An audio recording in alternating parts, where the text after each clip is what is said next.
7 দিন পর বাপের বাড়ি থেকে বেরিয়ে এসে শ্বশুর বাড়িতে ঢুকতেই শাশুড়ি আমার পায়ের সামনে কাচের গ্লাস ছুঁড়ে দিয়ে বলল, আর এক পাও এই বাড়িতে রাখবে না। তোমার মতো চরিত্রহীন মেয়েকে আমি কখনোই নিজের ছেলের বউ করে রাখবো না। আমি কিছুটা অবাকই হলাম। শাশুড়ি মাকে বললাম, মা, আমি কি করেছি? আমি তো সবেমাত্র বাবার বাড়ি থেকে ফিরলাম।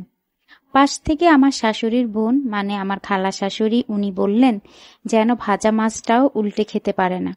আমার শাশুড়ি রাগের সুরে বলল, আজ আমার বোন আর বোনের মেয়ে মিলি তোমাকে একটা ছেলের সাথে ফুর্তি করতে দেখে এসেছে। কি নির্লজ্জ মেয়ে তুমি! স্বামী থাকতেও তুমি অন্য ছেলের সাথে ঘুরে বেড়াও। আমি কিছু বলতে যাব তার আগেই মিলি বলে উঠল, আন্টি, তুমি ভাইয়াকে কল দাও। এমন মেয়ে কোনো যোগ্যতা নেই ভাইয়ার বউ হওয়ার। আমাকে কিছু বলতে না দিয়ে শাশুড়ি তার ছেলেকে কল দিয়ে বলল যে তাড়াতাড়ি বাড়িতে আসার জন্য। সর্বনাশ হয়ে গেছে। আমি চুপচাপ চোখের পানি ফেলছি। কিছু বলতে ইচ্ছে করছে না। আর আমার কথা শোনার সময় ওদের নেই। তারা আমার চরিত্রের সমালোচনা নিয়েই ব্যস্ত এখন। প্রায় 30 মিনিট পর আমার স্বামী বাড়ি আসলো, আর আসতেই তারা আমার নামে সবকিছু বলা শুরু করলো। আমার স্বামী আমার কাছে কিছু জিজ্ঞেস না করে আমার গালে একটা চড় মেরে আমাকে বলল, আমি তোকে ভালো মেয়ে মনে করেছিলাম, কিন্তু তোর তো চরিত্রই ঠিক। আমার শাশুড়ির বলে উঠল, আমরা প্রায় 30 মিনিটের মতো দাঁড়িয়ে ওর কার্যকলাপ দেখেছি। ছেলেটার সাথে দাঁড়িয়ে ও ফুচকা খাচ্ছিল। একসাথে রিকশায় উঠে গেল। পাশ থেকে মিলি বলে উঠল, শুধু কি তাই, ছেলেটা ওকে হাত ধরে রিকশায় উঠিয়েছিল আর ওকে একটা ফুলও কিনে দিয়েছিল। শাশুড়ি মা আমার হাতের দিকে তাকিয়ে বলল, দেখ বাবা, এখনো তার হাতে ফুল আছে। আমি নিজের হাতের দিকে তাকিয়ে দেখলাম, সত্যিই তো আমার হাতে একটা গোলাপ ফুল আছে। আমি আমার স্বামীকে কিছু বলতে যাওয়ার আগেই তিনি আমার গালে আরো একটা চড় দিয়ে দিলেন। তারপর বললেন, আমি তোকে আজই ডিভোর্স দিব। তোর মতো মেয়ের সাথে আর আমি কোনো সম্পর্ক রাখবো না। আমি মোবাইলটা বের করে আমার শাশুড়িকে ছবি বের করে দেখিয়ে বললাম, দেখেন তো এই ছেলেটাকে চিনেন কিনা? খালা শাশুড়ি কিছু বলার আগেই মোবাইলটা কেড়ে নিয়ে বলল, হ্যাঁ, এই তো সেই ছেলে। দেখেছো কত গায়ে গায়ে ছবি তুলেছে? আমি মিলির হাত থেকে মোবাইলটা নিয়ে আমি হাসি মুখে মোবাইলটা আমার স্বামীকে দেখিয়ে বললাম, আপনি কি এই ছেলেটাকে চিনেন? আমার স্বামী তখন মুখটা নিচু করে রইল, কিছুই বলল না। আমি শাশুড়িকে আবার ছবিটা দেখালাম, দেখিয়ে বললাম, দেখেন তো মা, আপনি ওকে চিনেন কিনা?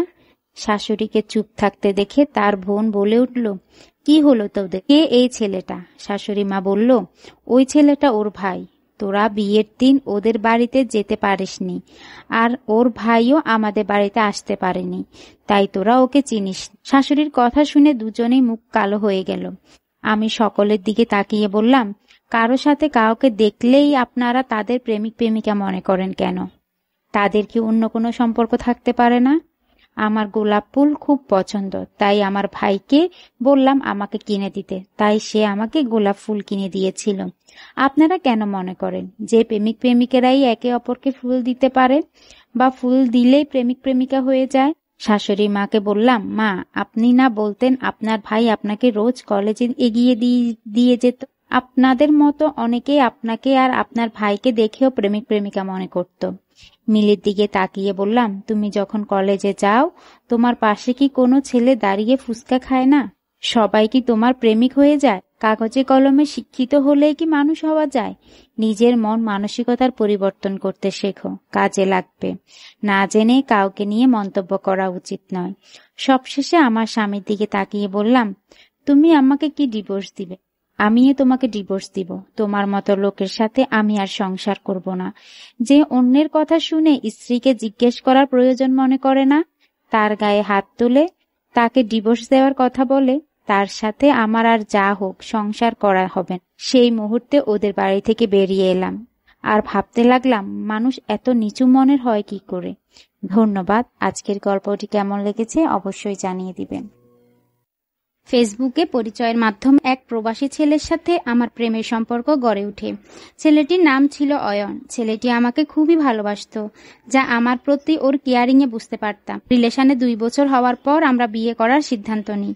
অয়ন যেহেতু দেশের বাইরে ছিল, তাই ওর বিয়ে করার জন্য দেশে আসার প্রস্তুতি নিতে থাকে। কিন্তু আমি কিছুটা ভয় পাচ্ছিলাম, অয়নের পরিবার যদি আমাদের সম্পর্কটা মেনে না নেয়, তবে অয়নের প্রতি আমার আস্থা ছিল।